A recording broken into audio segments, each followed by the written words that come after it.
Jasmine Crockett stood dead center in the Supreme Court chamber, bright lights cutting through the still air and catching the deep red of her suit as she faced Chief Justice John Roberts head-on. Her pulse thudded fast, but her gaze stayed calm and firm. Moments earlier, Roberts had tried to silence her with a curt, "Congresswoman."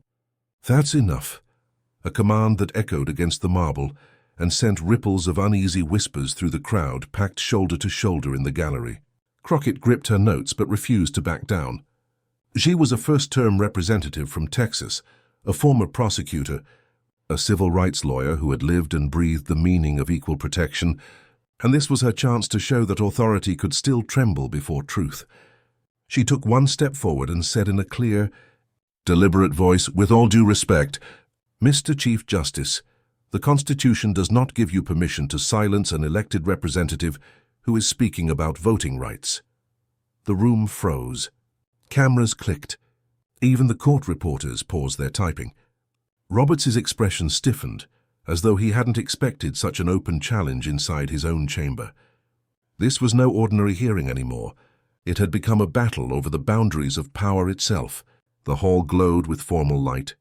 9 justices sat in their solemn row, while Roberts occupied the center seat, black robe flawless, tone measured, eyes sharp with the weight of command.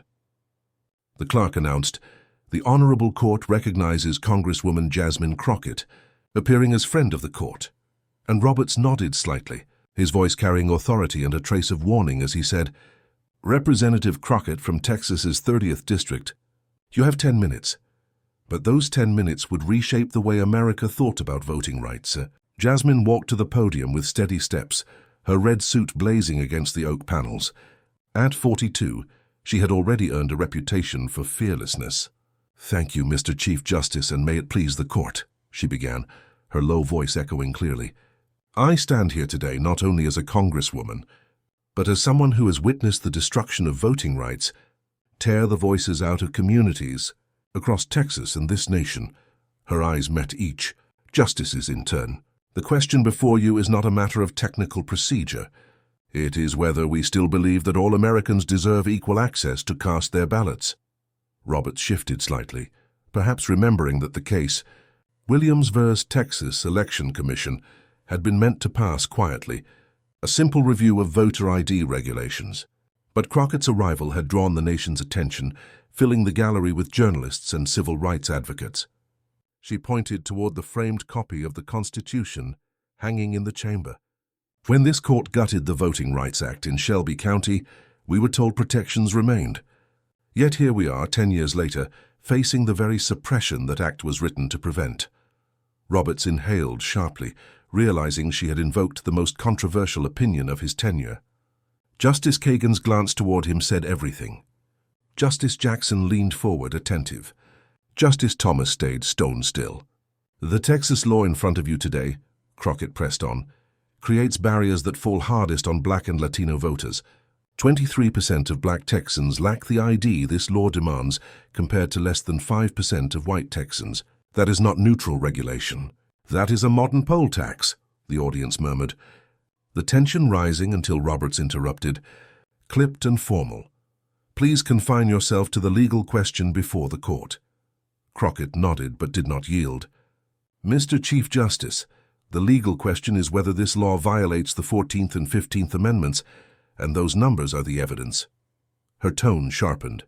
"When 87-year-old veterans who have voted since Korea are suddenly denied the ballot, we face a constitutional crisis." The murmurs swelled. Roberts struck his gavel. What had begun as routine argument was now open confrontation. Cameras zoomed in. The Chiron on CNN already read "Showdown at SCOTUS." Crockett continued unfazed, explaining how DMV offices in minority counties had shorter hours, longer lines, fewer wheelchair ramps and locations miles from public transit. "That pattern," she said, "is not coincidence, it is design." Roberts's jaw tightened. "Congresswoman, the court is aware of general statistics. Address the constitutional test." "Yes, Your Honor," she replied evenly. "Under Arlington Heights and what remains of the Voting Rights Act, discriminatory impact combined with historical pattern demands strict scrutiny." Her mastery of precedent left him momentarily silent. Then he said, The court decides cases on constitutional principles, not policy preferences. Crockett's eyes flashed. With respect, precedent matters only when it's applied. In Brnovich, this court acknowledged discriminatory impact yet upheld restrictions. This case demands correction. Gasps spread through the chamber. Justice Kagan nodded slightly. Justice Alito frowned.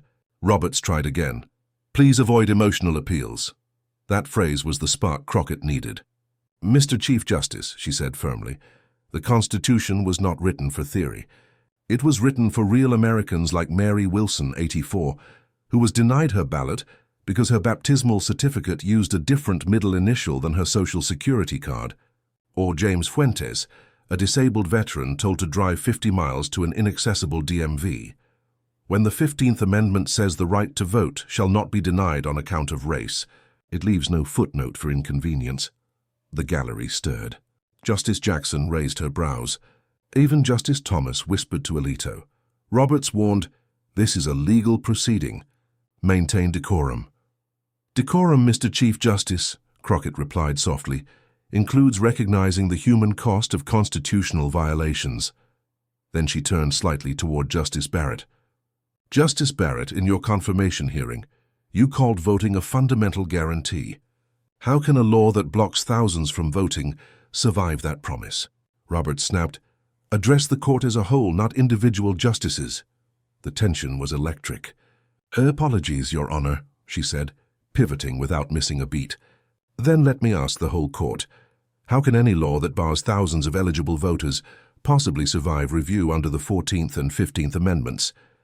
Roberts's patience cracked. "If you cannot follow procedure, your time will be cut short." Civil rights leaders in the gallery exchanged looks at the irony, a Chief Justice threatening to silence a Congresswoman in a case about silencing voters. Crockett stood motionless, then slowly drew from her folder a worn copy of the Constitution. "Before you cut my time, Mr. Chief Justice," she said evenly, "perhaps we should revisit the document that stands above both our powers." The silence that followed was heavy enough to feel. Article 1, she began, holding it high, creates Congress as a co-equal branch of government. When I speak here, I represent 750,000 Americans whose voting rights hang in the balance. Roberts's voice cooled. "Your status does not grant special privilege in this courtroom."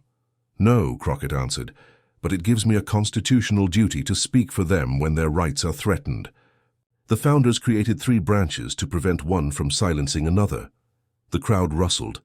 Justice Sotomayor leaned forward. Kagan's eyebrows rose. Roberts slammed the gavel. "Final warning. Address the legal question or I end your argument." Crockett calmly opened her Constitution to a marked page. "Mr. Chief Justice, this is the legal question. Article 1, Section 2, the 15th Amendment and the 14th Amendment together guarantee equal representation and equal protection. When you threaten to silence me for describing how citizens are denied their vote, you become part of the constitutional crisis itself." The chamber went still. Even Roberts hesitated. "The Texas law," she continued, "has already stopped an estimated 278,000 eligible voters. In my district alone, 42,000 Black and Latino citizens faced barriers the 15th Amendment forbids. If this court allows that, the Constitution's promises become decoration, not duty." She turned toward all 9 justices. "This court has said the right to vote preserves all other rights. If states can erect barriers that fall 3 to 5 times harder on minorities, then what does the 15th Amendment protect?" Justice Jackson nodded. Barrett scribbled notes. The atmosphere shifted. Crockett was no longer on trial. She was defining the terms. Roberts tried to reassert control. "Your time is nearly expired." "Then I'll finish with this," she said. "This law accepts gun licenses but rejects tribal IDs. It shuts ID offices in Black neighborhoods and keeps them open in white ones. It demands documents that a quarter of minority Texans cannot obtain. If such a law survives review, this court is not interpreting the Constitution, it is rewriting it." Roberts's eyes hardened. "That's enough. Your time has expired." Crockett stood tall, holding the Constitution in one hand, microphone in the other. Her voice came calm and final. "Mr. Chief Justice, the Constitution does not give you the authority to silence an elected representative discussing the 15th Amendment in a case about voting rights." That amendment exists because power always tries to quiet those fighting for representation. The gallery erupted in whispers that swelled into applause before the gavel struck again. That moment, her defiance, the small booklet in her hand, the lines she spoke would play on every screen in America within hours, igniting a debate about judicial overreach and the meaning of co-equal power. Analysts would replay it frame by frame. Some would call it grandstanding, others a constitutional awakening. But no one could deny that Jasmine Crockett had stood her ground before the nation's highest court and made history.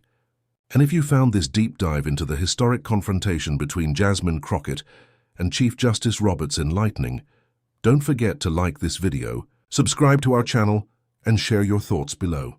Tell us what you think about this extraordinary constitutional showdown and who you believe will be the next to stand up for voting rights at the highest levels of power. Your engagement helps us keep bringing stories that matter, stories that remind us that justice, courage, and the Constitution still belong to the people.